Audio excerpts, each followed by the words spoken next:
Hello everyone. Welcome to Tales of Recovery.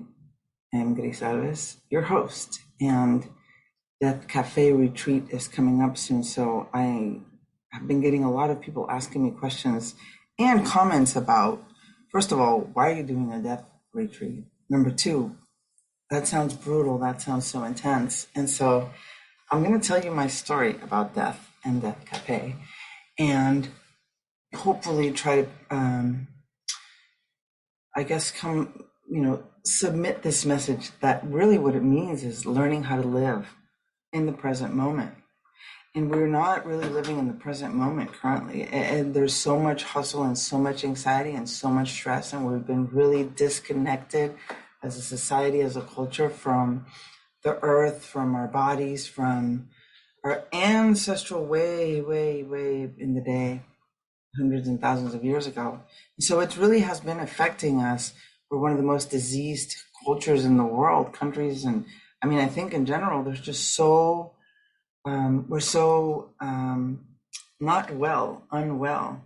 And one of the reasons that, besides being disconnected, is really, I think, this fear of confronting the reality that maybe I'm addicted to something, the reality that maybe I'm sick, the reality that such and such person is going to die one day, or that I'm going to die one day. And so we continue to avoid. Of course, death is such a huge impactful thing that it's hard to come and talk about it when you can't even handle that you're working your way into debt because you keep shopping your way to feeling better, or that you are hooked onto a substance, or just haven't done any therapy in your life. And I mean, everybody needs to go to therapy. That's just how it is. If you've never been, well, you might as well call someone right now, because if you think that therapy is not necessary, then I think that's one of the problems to begin with. We have so many options and so many solutions now, or practices, to help assist us in really returning back to our bodies in the present moment, and to continue to seek this, hopefully, this opportunity really to breathe a little bit deeper, and to allow ourselves to be okay with, like Gabor says, disillusionment, Gabor Mate, or a lot of my Buddhist teachers, just the impermanence and the constant change of things that is the 100% thing that we can actually rely on. Things are going to change. There is no certainty. There is no, well, God willing, or whatever the religion says, or, well, this is my path.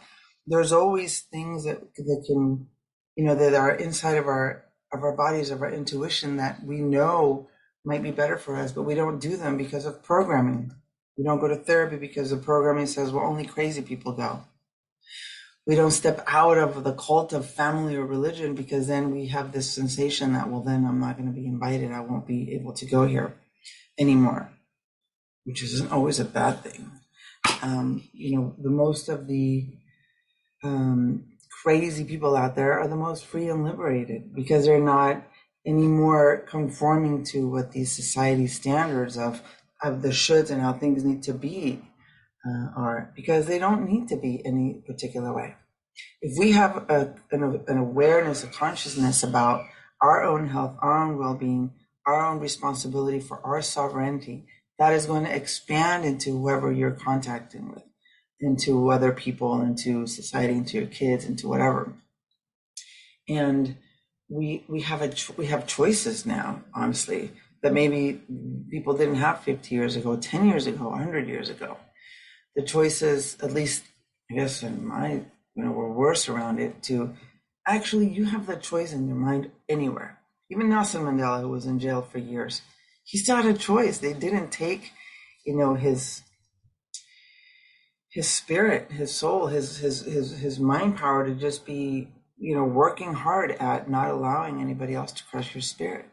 And so one of the things that we work at in these death workshops is sitting with this reality that we have been sold this lie about you must always be young forever and never, and it's just always positive and always good and make a lot of money and have all these, beauty treatments and do whatever you can to live forever and be a rock star. And when we're not doing that, we feel like such failures. And it's the question for me is, who benefits from me thinking that I need to live until 100 looking like I'm 20, or or have Madonna's body when I'm 53, and that there's certain lifestyles that I have to be having in order to be, meeting these expectations, these standards. Everybody's life is fucked up. Everybody's trying to do the best they can.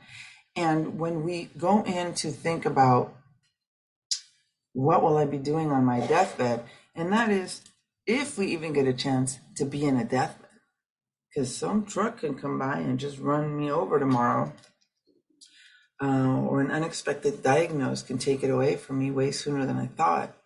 So there's so many different, and what do we typically do? We go to the doctor freaking out for the yearly exam. Oh my God, I hope they don't find anything. I hope there's no fucking tumors. I hope the blood work's okay. And then you go on to live another year of unconscious living, eating McDonald's, drinking the Kool-Aid, doing whatever things aren't really good for your body, because your body gets used to feeling this way and you forget that you can actually feel better. And so that's, it's a complex issue. It's not just showing up to Death Cafe or a death retreat thinking, oh God, if I go there, because here's where the superstition comes in, right? I don't want to talk about death because then for sure it's coming. I don't want to read about death because then, I'm calling it in. Let me tell you, it's coming. It happens every day. Every day we have small losses. Every day, certain things since you're born, you're on your way to dying. We have this experience here, and part of allowing ourselves to be, held in this experience without so much struggle, which I guess struggle is just part of the way, right? One of the noble truths is just there's going to be suffering. That's the first one, actually. But we don't have to stay in the suffering. You can learn to observe it and kind of come to terms with the fact that life is hard. It is what it is. But how can we expand into, maybe kind of like what Nelson Mandela did, is just to, even when you're in this prison or in this horrible job that you hate, or in these relationships that are fucking killing you, that you can practice going inside of your body and going to therapy and going to coaches and going to these sessions where you can begin to figure out that you're not a victim. A long time ago when I started in these meetings, when I was like 25, 26, and I would go to all these meetings and 12-step meetings, one of the speakers once came up and said to me, you're not a victim, you are a volunteer. And I think I probably should have tattooed that on myself, because I constantly forget it. I am not a victim. I am volunteering to be this victim and blaming everybody. It's, it's this happened to me, that happened to me. And when you begin to own the responsibility of my part in it, and my,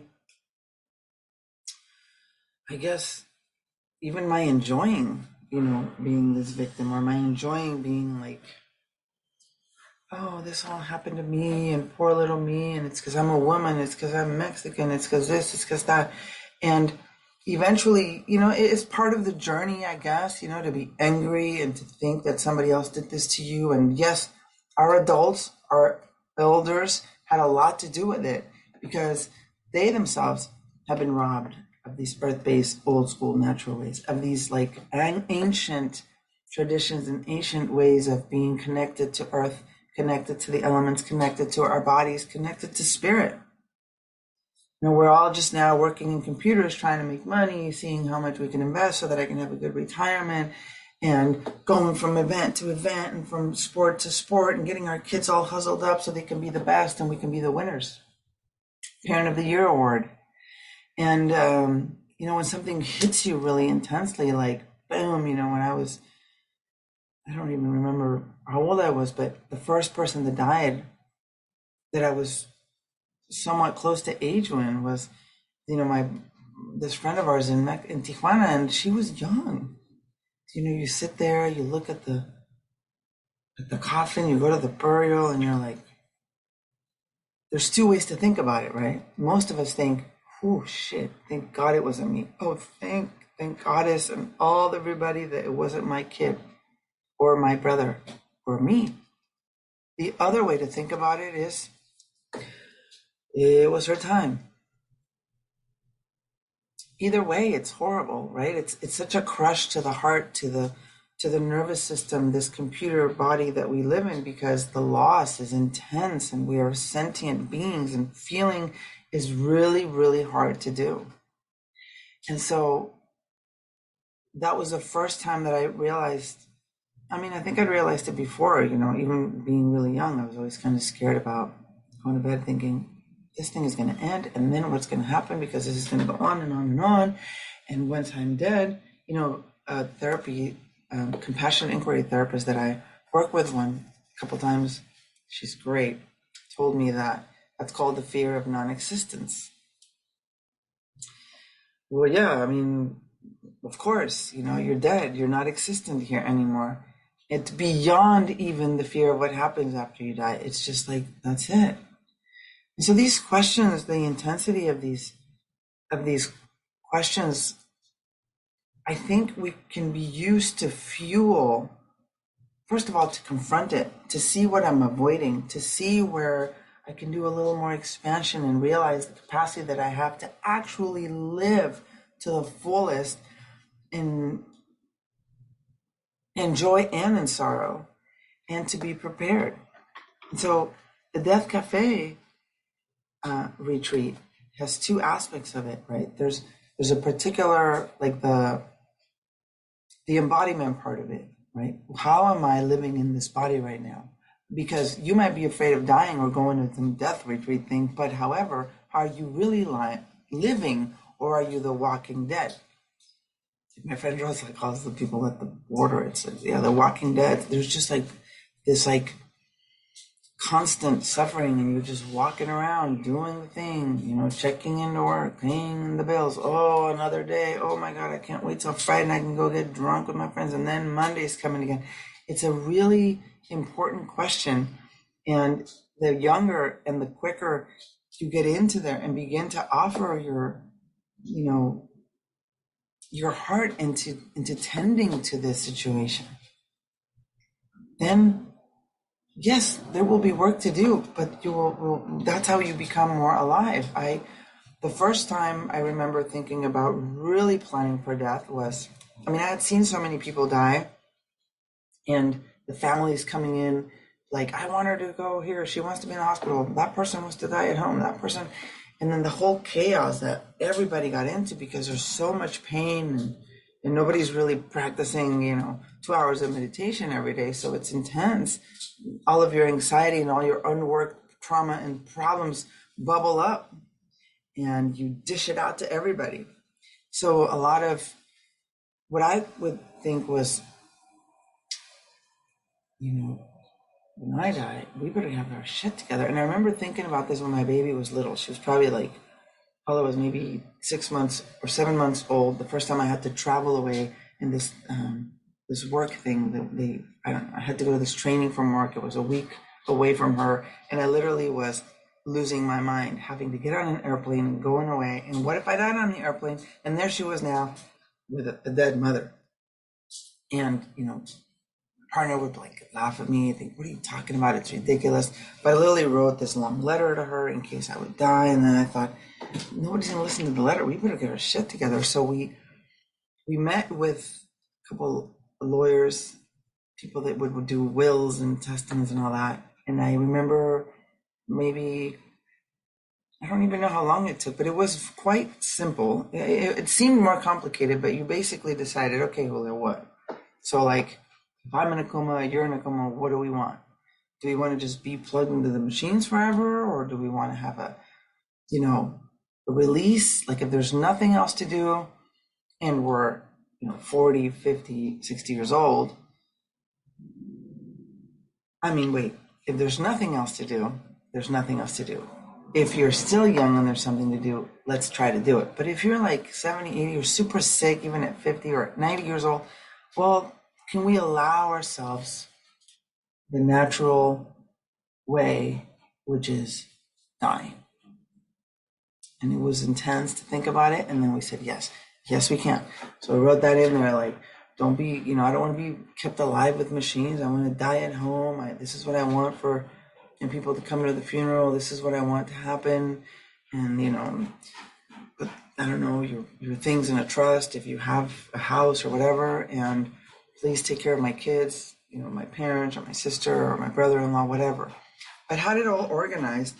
And then, actually having the documents there and signing it was kind of a very satisfactory thing for me. I said, okay, I'm being a responsible person. And we were barely 30 years old. So that was it. That was done. And I put that in the back burner and never thought about it again for years. For years, until my mom had a stroke and then she was sick. And then they had nothing in place. My mom or dad had nothing, like, they hadn't written what they wanted. We barely were able to find my mom's password somewhere to be able to get into her medical, emails to see what was up with the doctor and her medications, whatever, all the 50 million medications she was on before she moved to another insurance, and we got way more holistic and natural. And that was one of the things that helped me be able to talk to her, like, listen, Mom, this isn't looking very good. We're going to do whatever we can to make sure you heal and that we can have the best quality of life. But meanwhile, let's prepare. And she would say, well, no, nobody's dying here. No, we're not going to talk about that. I said, listen, I already have written out what I want. This is what I want. If I get sick and you're here, Mama, I don't want you to have me plugged into machines. I want to be in my home, peacefully with as much, assistance for palliative care that can have, music and the therapy animals and psilocybin and, my friends coming over to do sound healing and just a peaceful at-home allowance of nature. I don't want to have to be taken to hospital every 2 weeks just because I'm, holding on, grasping onto something that's, that you can't really change anymore. That was in my paperwork. I showed her the paperwork and she's like, you did that paperwork? I said, yes, like 20 years ago. I just did it when I had kids. I just figured that this was something that was important in case I was gone. Who would take care of them? How I wanted to die. So it's like an advance, I forget what it's called now. The word left my head, but an advance directive. And so we got the paperwork, and that was the introduction for me to go in to tell my mom and my dad, because we did this too. This is what we do. And it's funny because, I just did a post recently about my mom and remembering her and how sometimes she was the mom and then sometimes I was the mom and I was a daughter and she was a daughter. And a lot of us are in that situation, especially when parents are so young, you don't even know what the fuck you're doing. And you're not really even following your own intuition as a human. You listen to the neighbor or the book or some expert instead of really listening to yourself. So part of connecting to yourself, part of my connecting to what I was doing in my life was going in and taking care of these documents. And that is one of the things that we're offering at the Death Cafe workshop retreat. There's going to be, you don't even have to pay a lawyer to do it. We have all the information. You can get a lawyer after it if you want, for sure, if you want to do it. But these forms are available online. Everyone thinks you have to have an attorney. They make things easier and then it's done. But you can have an advance directive and you can have a will. This is what I want when I'm dead, and then this is what I want you to do, or to help me to die when I'm in my last days, right? Hopefully when we're 100 years old and just did the last yoga class and ice bath and now you're ready to die. That would be ideal, but who knows if that's going to happen. But when you kind of take care of those things, number one, well, you're owning your power, because now nobody else can come in and tell you this or that, especially if you're, if you have a partner and not legally married, or if you have, your friends that might, maybe you don't have close family, and then people are going to come in, your long lost uncle Joe from whatever, and wanting to come in, and since they're the next of kin, they'll have more power at the hospital or wherever the fuck you are, instead of your dear best friend that you've been telling her, I want it to be like this, I want it to be like that. She'll be powerless. Unfortunately, that's how it rolls in this society.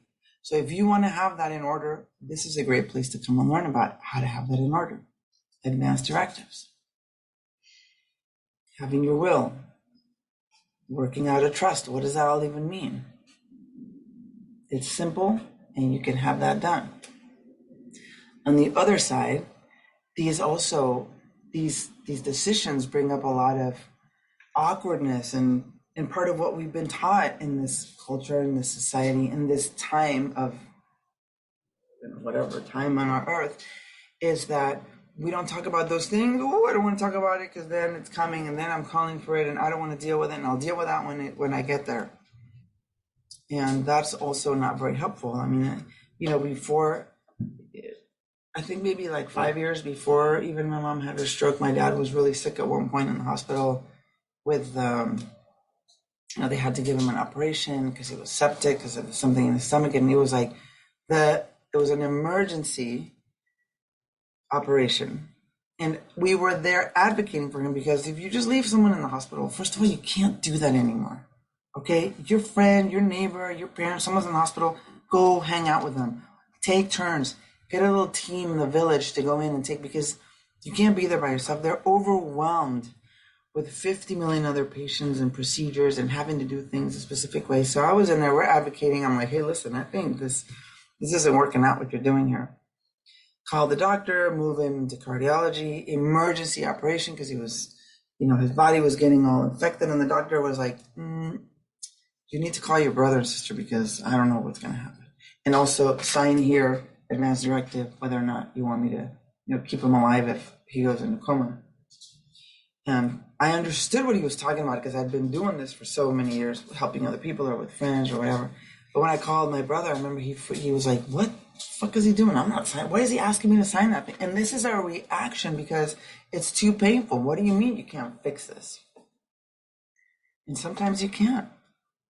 So the death retreats, these death cafes, these are practices, tools, information, embodiments, just circle times to discuss and see how you feel about,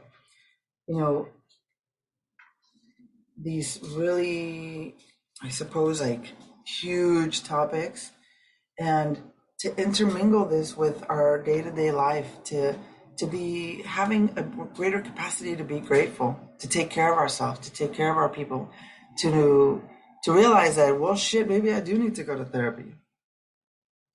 You go to the gym, you go to get coffee. Why don't you go to somatic experience practitioners? Why don't you go calm your body down? Why don't you go to therapy? There's so much research now showing how our bodies are sick mostly because we're not tending to emotional issues. And it's, it's maybe not a very simple text, but it's simple decision to go down and take that journey. It's a compassionate thing. Only when compassion is present can then we say, okay, this is a hard topic. I haven't really done this work. How am I going to figure this out? I'm going to have compassion for myself, versus this non-compassion, harsh, hustling, harshness, survivalism way that we've been taught and that we've been growing in, which really gives a way to avoidance. More drinking, more eating shit we don't need to eat, more fucking around with, buying more things, and, I have to create this and get that, otherwise I'm not going to be worth enough. So these expectations, right? These like hard expectations on ourselves are really, they get in the way. And so when really death retreats, death cafe, it's just such a beautiful way of just breaking all that bullshit, because you're straight up in there confronting it. I mean, when your mom dies, when a friend dies, when a young child dies, it's so not toxic. It just takes such a toll. It's so tolling. It takes such a toll on the body, and we don't allow ourselves to have the time. It could take 1, 2, 10 years of your body to be sad and just wrecked, and you're missing this person so much, especially a kid. Can you imagine? And society expects us to just fucking get over it. Oh, it's been a year, it's been 2 years, it's been 3 years. We don't have these village practices to gather and just light big fires and weep and cry and kick the earth and continue to bring meals to those that are grieving years after their loved one is gone. We do it for maybe a month, sometimes 2 months, but it's weaving back into our culture these wisdom ways, these wisdom knowings of how to be able to hold our bodies and ourselves in these villages in such terrible loss, and into this reality that we're here on this little journey. And it's easy, it's really practical. And the more you sit with these questions, I think it's not that it gets easier, it's just you're more accustomed to it, right? It's like the more you work out, the more you go to the gym, or the more you walk, then you expand your capacity to walk more. You're not, running out of breath after 2 blocks. All of a sudden you can walk down 3-4 miles. You're doing these marathons or whatever, but you're expanding your capacity, you're getting in shape. So this death workshop, this death cafe retreat is to get in shape for death. To get in shape for death means that you're going to live fuller, potentially more sensational lives. That's right. And it's September 24th and 25th here in San Diego. It's not an overnight. You come in the morning and you go home at 6. We will feed you amazing food and have really good offerings and healthy drinks for you, and we're going to have circles and beautiful ceremony time as well. I asked my dad a little bit ago, we were driving to the Home Depot, and on the drive there from my house, you go through the cemetery, and there's all these tombs in the cemetery, which is, I think, another really weird thing. I don't want to be in a cemetery. We should have had our own land, hopefully have our own family cemeteries. But anyway, yeah, that's one of the things I trip about a lot, and I think we can also discuss that at the death retreat. But so I asked, my dad mentioned, he just commented, well, I'm close now. It's about pretty soon I'll be in a cemetery. He's 87. And I'm like, Dad, what are you talking about? You're probably going to end up burying me. You're in such good shape, It is brujo, pa que la juegas? He's such in good shape. And he's like, no. When I asked him, I said, are you scared of dying? And just very calmly, he's like, I am not. It's natural. And I'm assuming it's more of an easier way to think, or just a cognitive way of thinking when you're 87, like it's a natural thing. I'm going to die. Who knows when the time comes, if you struggle with it or not, or you're just tired enough where you're like, okay, let's go. Or if he spends a lot of time contemplating. I always tease him about going to mass and stuff and how stupid the Catholic religion is. However, his practice is deep. He sits there, and I'll go in to say hi, and I've caught him a couple of times just sitting there with his rosary, but just really contemplating. And he does it every day. And that's his spiritual practice of going in and following his breath. And it gives him so much peace. That dude is really chill. He has also, of course, a lot of life experience, but, his dog died last Thursday. Shotzi was my mom's dog, and it was a little miniature schnauzer. I'll put some pictures on there when I post this podcast of the funeral, because we had a funeral for her. She was about 15 years old. I got her as a little puppy when my mom had lost another dog, and she was just my mom's favorite. She was the most spoiled little schnauzer dog. And when my mom died, of course, Dad moved in with us, and we had to bring the dog, but Shotzi. Shotzi means sweetie, by the way, honey. And it's in German, these little German dogs. So my grandfather got one for us when we were like 3 or 4 years old. There's been about 4 or 5 Shotzis at the house. Every schnauzer we get gets the same name. I think this must have been Shotzi number 4. And she was sick, she was old. There was nothing but veterinarians can do. But Dad had been telling me for a while, I think she's ready to die. I think she's ready to die. And I said, well, I don't know. We got her this food, and I gave her CBD so she would eat. She didn't want to eat anymore. And about 2 months into it, my son found her all curled up next to this tree in our backyard, and she had died. And my husband picked her up. Julio put her in. He's like, oh, suegro, I have to tell you, Shotzi passed away. And he called me and he's like, I just had a ceremony back here. We put Shotzi with a bunch of flowers, and I lit some kapal, and your dad was just watching. And it was just so cool to be able to, even in a little dog, celebrate in the ceremony, right? We throw some incense because it's a loss. And it was the last little part of my mom that he had. And also, Shotzi slept in his bed and was always following him around. And it was the one thing that he still had to take care of. You know, has she eaten? He would have her appointments to go get her hair done, washed or whatever, and go to the vet. And every day they'd go for a walk, and she would get so excited to go for the walk. And maybe like 4 months ago, he got her a new collar, and he told me yesterday she was so proud of her new collar when they got the new collar. And I told her, all right, Dad, well, I called the vets, the hospitals, and we're going to take her to cremation. He's like, what? No, I don't want to cremate her. Let's just bury her in the backyard. I'm like, Dad, what do you mean bury her in the backyard? There's like really hard soil there. We need to bury her. I want the earth to eat her. And plus cremation is really, really bad it's contamination. So I said, all right, let's find a place to bury her, and we're going to have a funeral. You know, people, it was like, oh, who's going to end up digging the hole? It's going to be me. And, I said, well, hold on, let me call my brother and my sister, and let's see who can make it. But it was so freaking hot, and everybody was working. And so, long story short, we found this place, this beautiful yard. And my dad started digging and digging. And I have a little video of him just digging and digging. And then, of course, we took turns because it has to be a 3 to 4 deep hole, and that's not easy to dig, especially when it's 100-degree weather and you're 87 years old or 52 like me.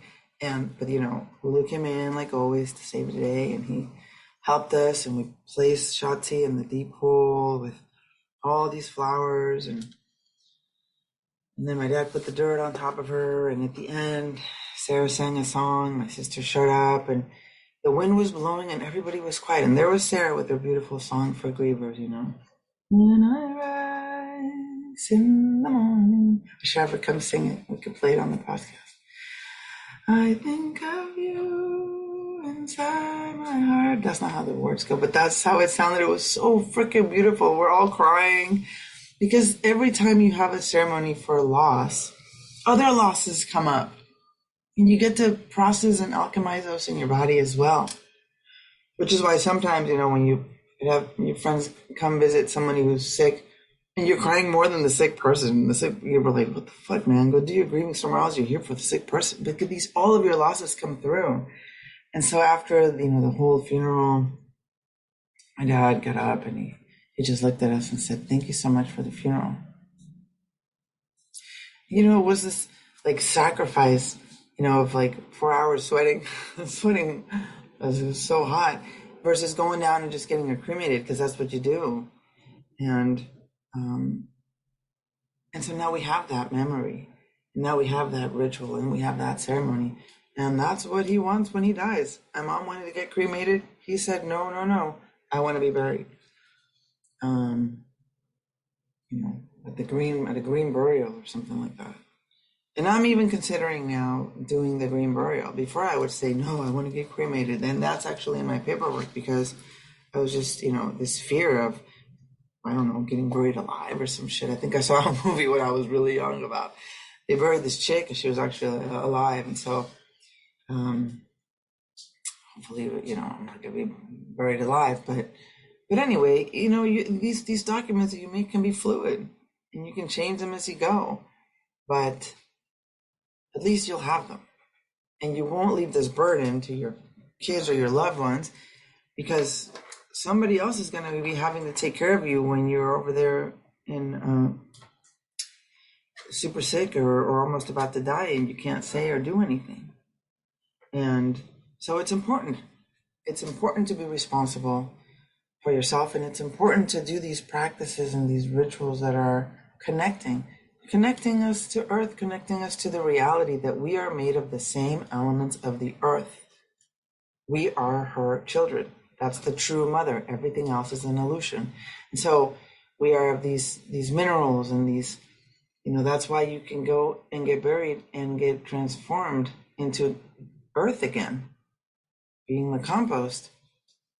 And we don't want to touch that reality. We're over here thinking that we're going to be like the Jetsons and having this drink that'll never allow you to die or get sick. And that's just a bunch of crap that they sell you. You know how many bottles and vitamins and minerals and all this shit that they sell you so that you can stay younger longer? We want to stay stronger and alive and sentient as fuck longer.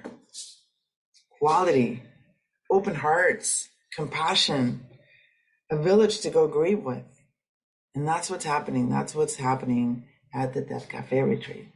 It's 2 days, 8 hours each day or something like that. You'll be held, you will laugh. We'll also do some dancing and yoga. It's not all going to be, the depths of, we got to bring it back up, go down, bring it back up with a lot of compassion. So the registration is open, and you can go on grisalves.com/events or DM me or Sarah Knapp at Grief is a River on Instagram for any questions that you have. And we hope to see you there soon. Thank you for listening, for watching this video or listening, whatever you're doing. And we'll see you next time. Tales of Recovery.